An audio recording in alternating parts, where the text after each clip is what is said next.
Hey, good people, this is your NI back with another YouTube reflection. And this is a personal journal for contemplative people looking to think, grow, and have impact in the world. So, hey, I'm here to do a YouTube response to Asurapsych, or I think his name is Chris, and I affectionately call him the INTJ academic. I haven't responded to any of his content in a while, partially because I had gotten a little bit enamored with the guy I called INTJ John. He's adorable, but then he never took the spot of INTJ academic because they give me something different. And then, of course, as I was going through the dying process with my person, I found myself swimming in some other content that I needed for that 2-year process. Well, it was a solid year process. So anyway, it's been a minute, and I just listened to some content that he produced about 10 years of reflecting on using, I think he said MBTI. I don't know if he said 10 years of using cognitive functions. But either way, maybe 10 years of using personality theory. But either way, I want to respond to that content. I just have a few things to say, which is why I'm doing it in a short reflection on YouTube and not a long reflection on my podcast. So, with that being said, let me just do a few disclaimers. If you're new to this project, this is a personal journal where I process my inner and my outer worlds. I do so by using personality theory. The two theories that I use the most are the Myers-Briggs and the Enneagram. Pushing those systems together, I identify as an INTJ 8. I have a number of other disclaimers. You can go to my website or the long-form podcast to hear about those. But what's most important for now is that this project is unedited and it is unscripted. To know more about it or me, feel free to go to my website at yournidom.wordpress.com. So I'm not here to give you a blow by blow of what he said. I think you need to go and listen to his content. I'm not responsible for giving you his content with a high level of integrity or fidelity.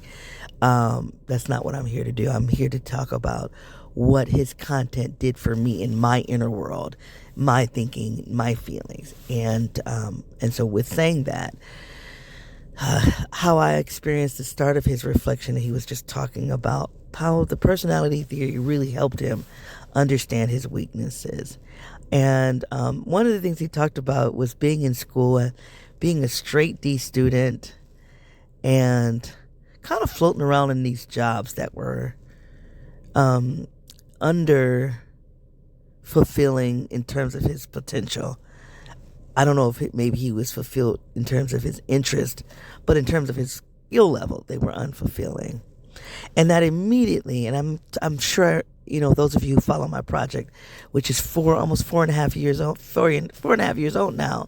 But if you've been following my project, I have talked about what it was like for me in high school. And I graduated third from the bottom of my class. And that's not me being hyperbolic. So in a class of about 200 and something students, I was at the bottom in terms of grade GPA. So I was third from the bottom. And then I'm laughing because I used to be so embarrassed by that. And I'm not proud of it now, but I think it really tells a part of my story in a very unique and honest way. And so I am proud to tell the story. I'm not proud of the experience, if you will. But I graduated from third from the bottom of my class, and my junior year, which is 11th grade in the United States, I failed all my classes. So technically, I failed my 11th grade year, but the reason why it didn't go down that way is because I had enough credits from my freshman and sophomore year to push me into senior status, to allow me to go to the 12th grade. And then, true to what I think is INTJ fashion, in the 12th grade, my relationship to schooling had slightly changed. See, in 11th grade, I was disenchanted from the whole schooling process. It was a game to me, and it was a game that wasn't worth my effort. I was going through some other things at home, I think it was my first round of depression. I didn't understand that. I was staying at home. Most kids skip school to party. I was skipping school to hide and to sleep, literally. And so, and I just didn't have anybody in my life who could identify that for me and get me the help that I needed. So, by the time 12th grade came, the conditions that allow for my depression hadn't changed. The one thing that did change is that I wanted to graduate on time. I didn't want to be the first person in my family to not graduate on time because graduation was a big deal for my grandmother. And so she had this, anyway, I don't want to get into the details of that. And so I then went into my senior 12th grade year with a strategy on how I was going to pass and graduate on time, even though my mood state, my affect had not changed. And so, anyway, I just shared all of that because when I was listening to the INTJ academic talk about like getting straight D's and like, I don't know what he thought when he said it, but some people may find that hard to believe because INTJs are smart and we're dedicated thinkers.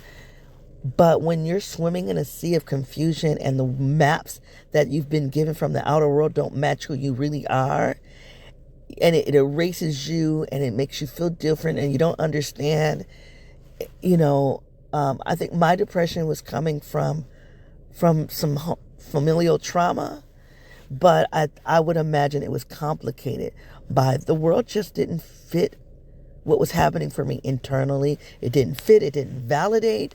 It just didn't make sense. So I'm pretty sure all of that was complicated. So that was just one thing I wanted to say about his reflection. I remember because I barely graduated, because I did graduate on time, and I had some friends of mine who were really upset, which is really odd, because they had to go to summer school to graduate. I did not have to go to summer school to graduate because I strategized. And they were like, how did she do that? She skipped all of 11th grade. How did she graduate on time? I studied the system. I studied the system of schooling as a game and what did it require to graduate. And then I did that system. I played that game in my 12th grade year. And then I graduated. That's so INTJ. So, but when I graduated, I wasn't thinking about going to college. So I kind of, very similar to Asurapsych, I went into these underfilling positions that didn't match my skill set. But because I didn't fully understand myself, because the world didn't give me the right representations for me to move into, I was in these jobs, and then I think it was the 8 part of me, because I'm an Enneagram 8, and we don't do well with hierarchies, and if there is going to be a hierarchy, we're not going to be at the bottom of it, because we're not going to be drowned or dominated by power. And so when I got into these underperforming jobs, if you will, I was like, I'm not getting ready to do this for 40 hours a week and have someone dictating to me what I need to do, and they're not even smart. So that's when I decided to go to community college, just like Asurapsych. But when I went to community college, it was a resolve. I took a year off, and then I took a year off to do these jobs. I don't know when Asurapsych went to college, but for me, by the time I made it, I took a year off, and I went into community college. I was pretty dedicated to not live the life that I was living that past year, where I was working in jobs where it was smarter than what those jobs were allowing me to be, and those having supervisors that were all about power but not competence. I wasn't going to do that. And so I school was different for me, and I fell in love with it immediately. And he talks in that video about abstraction and INTJs loving abstraction, which is true.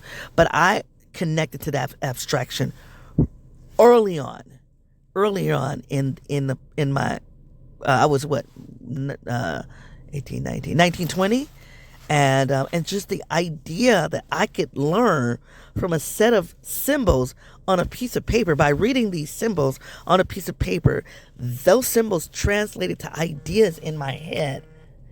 Those symbols translated to, excuse me, my alarm just went off. Those unedited, unscripted, those symbols represented ideas that then took space in my head. And I remember studying and reading and reading and reading and being so enamored by the fact that somebody who had ideas took those ideas, turned them into symbols, words, but characters on a piece of paper. And now I am reading those characters, those symbols on a piece of paper, and now those ideas are in my head. I was so enamored by that. And I then fell in love with the idea because I was in college, community college. I was able to control my own schedule. I was able to pick my courses that I was interested in. And just that level of agency as a TE user was super satisfying. So I did that. And while I was going to community college for that year and falling in love with being a student, falling in love with learning, because those are two separate things, learning and being a student. But I fell in love with both. There was a women's college. There were some people I worked with where the women were just speaking highly about it, really speaking my language. You like dismantling this power structure, dismantling the hierarchy in schooling, having agency in what you learn, being able to grade yourself, being able to grade the teacher, right? And all of that as an INTJ 8 spoke to me. And so I did 1 year in community college, and then I transferred to this women's college for 4 years. Again, fell in just it's just so much I could say, obviously, but I got a bachelor's degree as a social scientist, as a teacher. Then I went and started my teaching career. About 4 to 5 years later, I went and got a master's. I finished my master's in 2003, and then in 2011, I went and started my PhD, and then received my PhD 10 years ago in 2014. Right. And so just hearing him talk about just the D grade and then really finding himself, it just spoke to me. And I know that, the INTJ academic is a man. We come from different ethnic backgrounds. We're different genders. We're different age. I'm 53. I don't know if he's ever given his age, but I know he's not 53. But it was just endearing. And I wanted to say that. A couple other things I want to say right quick.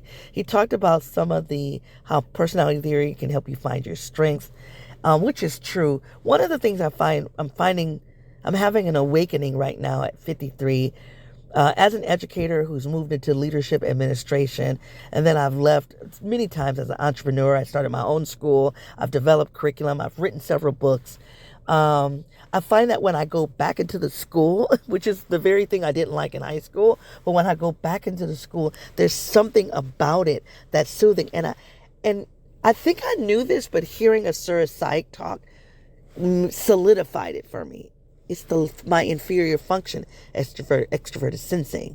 See, in that school system, there's the theory, there's the abstraction, because learning is happening. I'm planning, right? And then there's TE. I'm moving people, whether I'm moving students or adults, but I'm moving people towards a particular goal. Of course, there's FI convictions around values and what I believe, but man, that SE, because I enjoy the practice or the practical application of all that I'm planning, right? So, which is why I don't think there was a minute where I was like, am I an INTP? But I couldn't be all theory. And as much as I love writing, I can't be all theory. And what I love about the school setting and being a school leader is that there's application in the sensory world, but it's controlled and it's structured. So while a lot of people don't like the structures of hallways, bells, clocks, routines, as an inferior SE, I don't want to spend time thinking about the sensory world. So somebody has already put the sensory world into structures. Since it made sense for me, I don't have to think about it, but it gives me a sense of safety and comfort there. So there's so much more I want to say, but I'm running out of time. If you do listen to this INTJ academic Asurapsych, I always appreciate you. It's just the way you talk. I think it's the academic side of you that really just speaks to my soul. I'm so glad that you found your way, and I'm excited to see what the next 10 years will be for you. And if you ever want to just talk, because I think you have done a really good thing by telling people how, don't just learn the system, apply the system. be better because of this system. That's a good thing that you've done in the world. You guys, it's been a pleasure hanging out with you. Until I come back, be well. Bye.